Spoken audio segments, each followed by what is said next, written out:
All right, so if you would all please rise, and I'd like to ask Town Council Member Manny Marinaro to please lead us in the pledge. I pledge allegiance to the flag of the United States of America and to the republic for which it stands, one nation, under God, indivisible, with liberty and justice for all. Thank you. Remain standing because right now I'm calling up Tom Garrity from the Tea Party Council of Greater New York. He came all the way out from the city to be with us today, and he's going to sing God Bless America. Star Spangled Banner. Oh. If I had that request, I would have prepared it. Thank you. So lovely to be here and see you all today. Oh, say, can you see by the dawn's early light what so proudly we hailed at the twilight's last gleaming, whose broad stripes and bright stars through the perilous fight o'er the ramparts we watched was so gallantly streaming, and the rocket's red glare, the bombs bursting in air, gave proof through the night that our flag was still there. Oh, say, does that star-spangled banner yet wave for the land of the free and the home of the brave?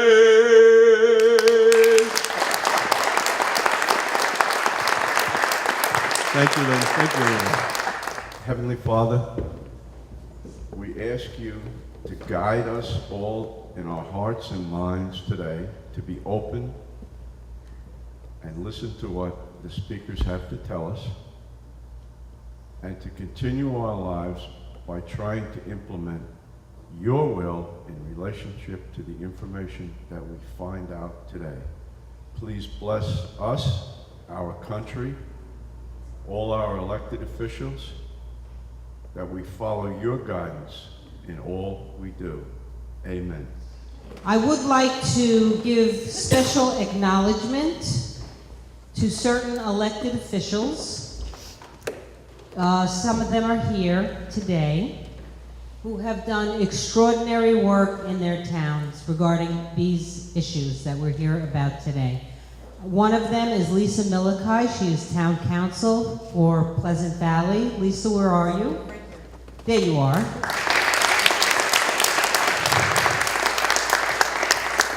The other one is Manny Marinaro. He's a town council person from East Fishkill.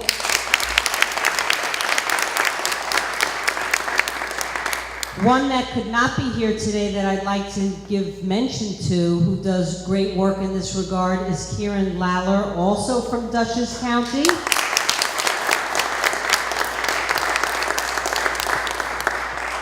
And today we have two, actually I know there's three, but a name is missing from here. We have a couple of people who are running for office that I'd like to give some acknowledgement to. One is Kimberly Sophia. She's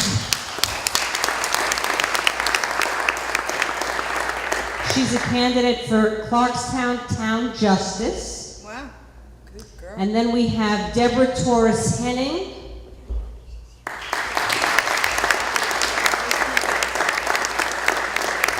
She is a candidate for school board trustee. And then we have that young, good-looking man right over there. I'm sorry, your name is? John Kersey. John, you can stand up. John Kersey. Curzio. And you are running for? East Fishkill Town Council. East Fishkill Town Council. Running for office today is not an easy thing to do. Is there anyone that I missed? Did I get everyone? Gatana, what are you doing? Well, I ran for town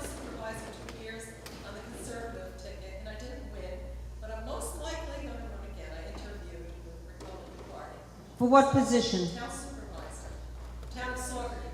Very nice. That's in Ulster, right? Ulster County. Okay, that's great. Thank you so much for the work you do and for coming here today. Let's see. Next, we have one of our town council members, Lisa Milikai. She's going to get up and say a few words. Welcome, everybody. I'm glad to see you all. I am a little disappointed I don't see more elected officials. I actually thought that we would see some more, but I guess some have been busy with other things. I can't imagine what's more important than this. I mean, besides family, I don't know what's more important than our freedom. Tom DeWeese, he's somewhere, I saw him walking around. I'd like to thank him so much for his dedication for the last 20 years, for fighting against the UN Agenda 21, and sticking up for our freedoms so diligently. Lynn has dedicated so many hours of her life. She brings me to tears. I see her every day, every morning, every night, posting, educating people. I don't know how we even met, but we found each other on Facebook, and she's changed my life, most definitely. So thank you, Lynn.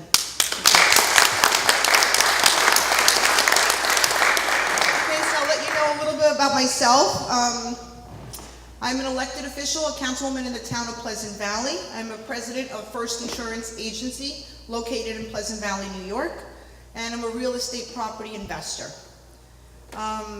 Everyone is here today either to start to learn about UN Agenda 21, or wants more information about Agenda 21, or is helping this historic movement to stop UN Agenda 21 in its tracks. So I'm glad you're all here, and you guys are the real troopers and the real fighters.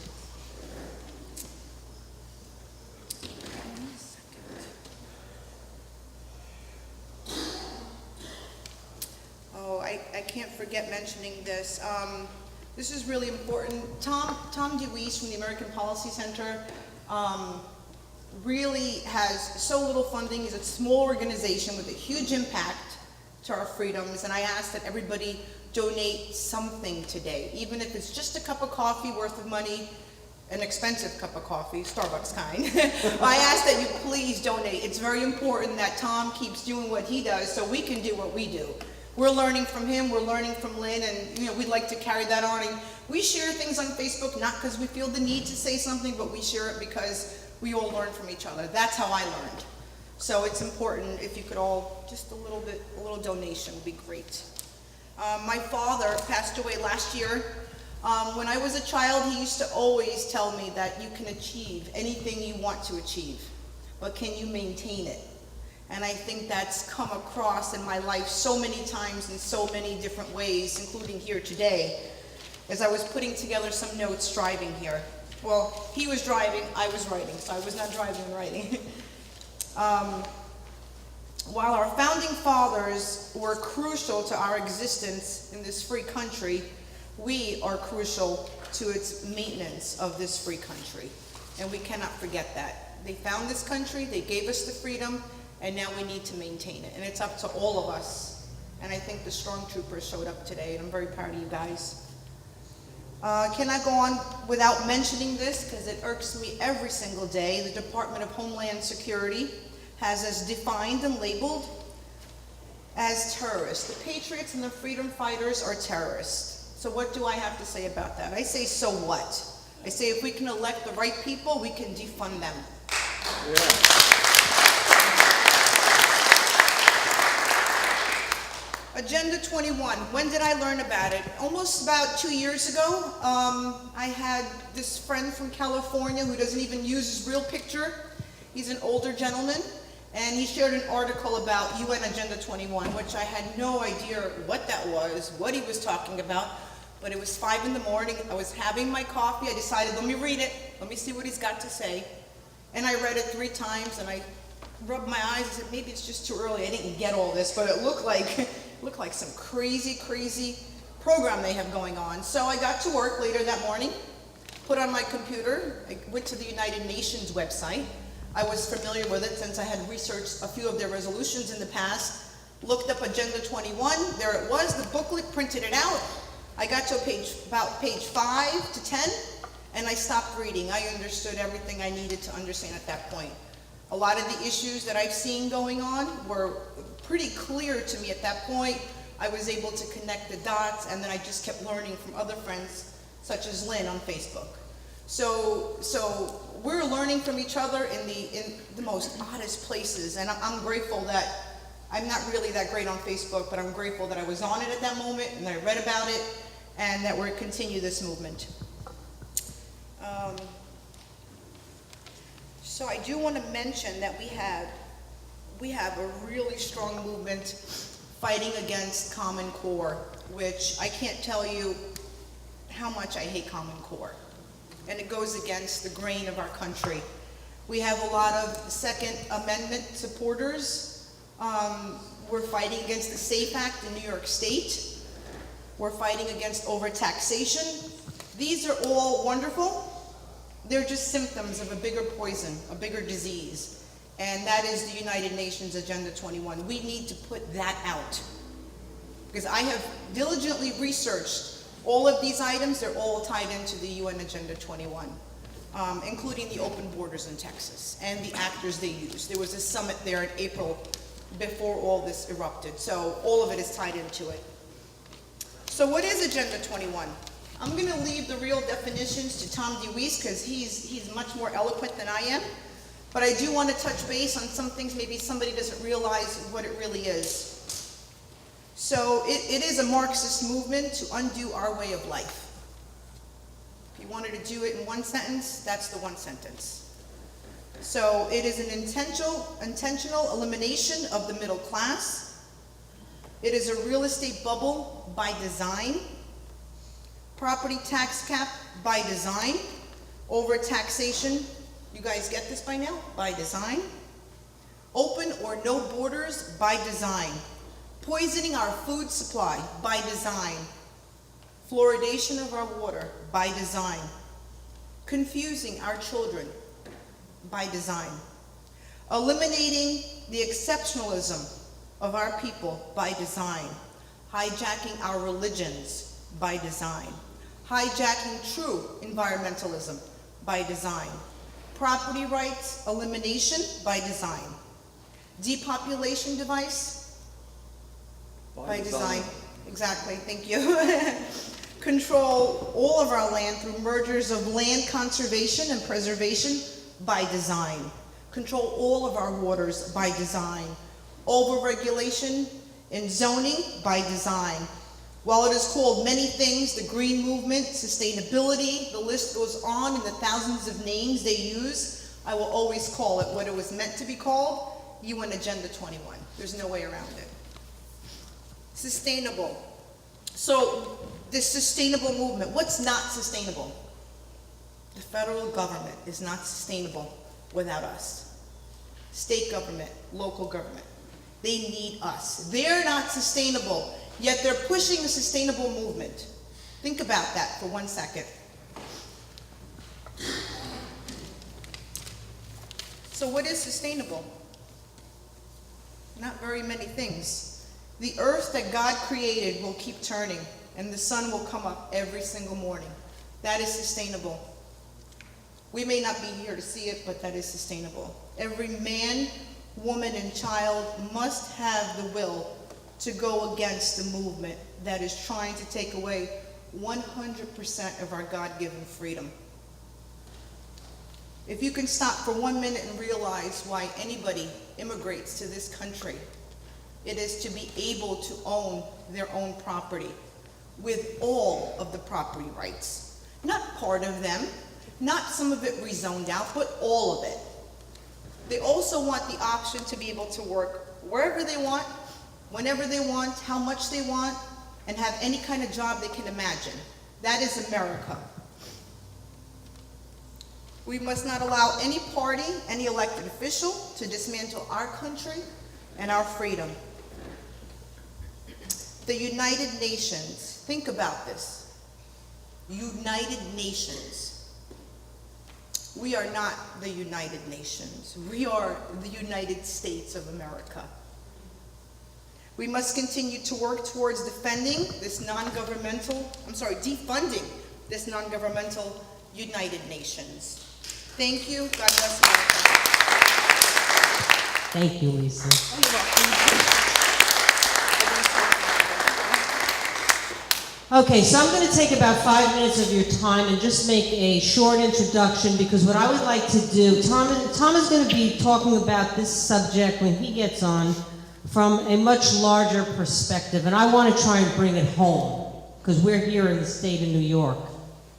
And I'm also going to tie it into our speaker, Dawn Hoagland, who I'm very happy to have, who's a public school teacher, one of the few with the courage to speak out against Common Core from the very beginning, from its inception, when most teachers, knowing it was wrong, just continued to teach it to our children. So thank you, Dawn.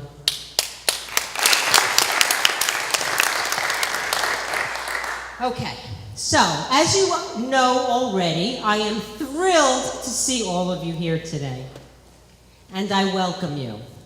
We have people here today from all over the Mid-Hudson region.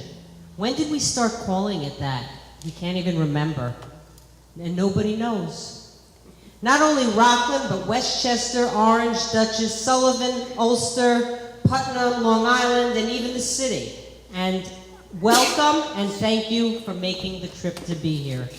We find out that government is broken every time something happens, and we go out to a town or other board meeting and realize that even in a situation with hundreds of people coming out in protest, our voices go unheard. This is one of the effects of regionalism, my friends. It blurs jurisdictional boundaries, squeezes out the voice of dissent, and puts a great deal of concentrated power in the hands of a few. It creates unelected bureaucracies that are not accountable to the people in a government that was created of, by, and for the people. Regionalism works hand in hand with implementing sustainable development policies into a one-size-fits-all program. That same one-size-fits-all program is being implemented in our education system through Common Core. Everything we are seeing today is part of a bigger plan that was implemented over 20 years ago under a comprehensive blueprint that has and continues to change the way Americans live, while most Americans are not even aware that it's happening. Cuomo, our governor, remember him? He describes regionalism as economic development, as a jobs program. He says it's about consolidation to save money, even though a report commissioned under a previous Governor Spitzer called Government Efficiency, the Case for Local Control, showed that this was not necessarily true. Actually, he was commissioned for the purpose of implementing it, and then his report showed exactly the opposite of what they wanted it to show. If regionalism saves money, then how do we account for the fact that Cuomo already spent $2 billion and has just appropriated another $1.5 billion, which will probably end up into $3 billion, in addition to $150 million devoted specifically to restructuring government? They actually put out a press release that says $150 million to restructuring government, and people read this and they go, oh, that's nothing, that's good. They don't even know what it is. According to Dr. Gerald Benjamin, Associate Vice President, Regional Engagement, SUNY New Paltz, at a recent conference that I attended with my dear friend Chip, here in Orange County, they had a conference, which I want to acknowledge Chip for putting this together. The conference was called Localism versus Regionalism. Now, just by the title of that tells you that it's either one or the other. Okay, so this is about the structure of our government. Either it's local or it's a regional government. So that alone tells you that we're doing something to change things. Anyway, Mr. Benjamin stated that Governor Cuomo intends to eliminate all 551 villages in the state of New York. Since villages were created for the purpose of creating local control, eliminating the villages may not unequivocally guarantee saving money, but it will unequivocally guarantee eliminating local control. Kieran Layler, New York State Assemblyman from Dutchess, describes Cuomo's programs with phrases such as, quote, it creates winners and losers, and it's all smoke and mirrors. Companies that apply for Regional Council Economic Development Awards are required to meet criteria related to smart growth policies. Smart growth policies restructure our landscape and our government into a system of regional power and centralization of government. You know, like the Soviets do?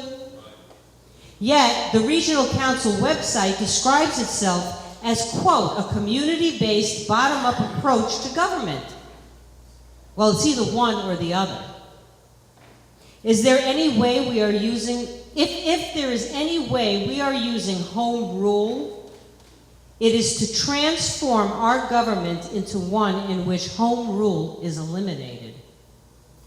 There is no place in the New York State Constitution that authorizes a regional form of government. In an email from Assemblyman Katz's office, Westchester, I was told, according to information they received from their research department, the following. They said, all appointments to the Regional Economic Development Councils were made by Governor Cuomo through his appointments office.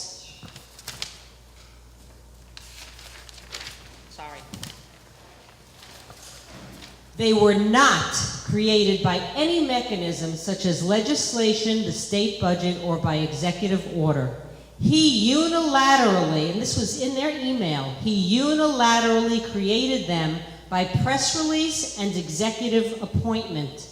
During the 2013-14 legislative session, the New York State Assembly removed from the budget the funding, that $150 million toward restructuring our government, they removed it.